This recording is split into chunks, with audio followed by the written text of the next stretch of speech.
அரை மணி நேரத்துல இது பட்டா கொடுக்கலாம்னு சொல்றாரு. அந்த இதெல்லாம் எனக்கு தெரியாதுமா. அவங்க கையெழுத்து கொடுத்துட்டோம், நீங்க கையெழுத்து போட லேட் ஆச்சு. நீங்க வந்து வட்டாட்சியரை விட அதிகாரம் படித்தவர்கள் கிடையாது, மாவட்ட ஆட்சியரை விட அதிகாரம் படித்தவர் நீங்க கிடையாது. எதுக்குன்னா என்னம்மா நாங்க எல்லாம் அலைஞ்சு இவங்களாம் விவசாயிகள் என்ன அவங்களாம் பாருங்க என்ன எவ்வளவு அலைகிறாங்க. அவங்க அம்மா வந்து படுத்த படுக்கையில் இருக்காங்க சாகர நிலை. அவர் லாரி எரிஞ்சு போச்சு, சொத்தை வச்சு அடமானம் வச்சாது அந்த கடனை மீட்டலான்னு பார்த்தாரு, அதையும் முடியல. எவ்வளவு உங்களை பொறுத்து என்னதான் நீங்க செய்யறீங்க? வட்டாட்சியர் அலுவலகத்துல ஒரு டேபிள் விட்டு இன்னொரு டேபிளுக்கு நகரவே மாட்டேங்குது ஒரு பேப்பர். பல முறை நாங்க இதுக்கும் பாவம் நேர்லயே வந்து பார்க்கலாம்னு பாக்குறோம்.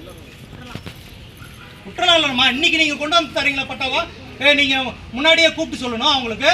எதுவுமே நாங்க வர்றோம் பட்டா வாங்குறதுக்கு நாங்க கொடுக்கலன்னு சொல்லி நாங்க செய்திக்கு வர்றோம்னு சொல்றாங்க, உடனே நீங்க எடுத்துட்டு வரீங்கன்னா அப்ப நீங்க நேத்து கூப்பிட்டு சொல்லியிருக்கணும் அல்லது முந்தா நாள் கூப்பிட்டு. அவர் என்னைக்கு கொடுத்தாரு மனு?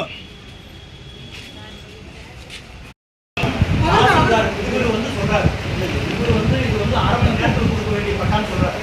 அந்த அரை மணி நேரத்துக்கு இவர் கொடுத்து ஒரு மாசம் ஆகும் உத்தரவு.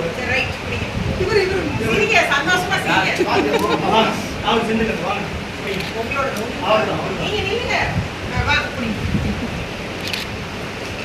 யாரோட செக்ஷன் வாங்க கன்சல்ட் விஓல வாங்க. நீங்க தான் உங்க கையெழுத்து தான், என் கையெழுத்துல ஒன்றும் மதிப்பு இல்லை.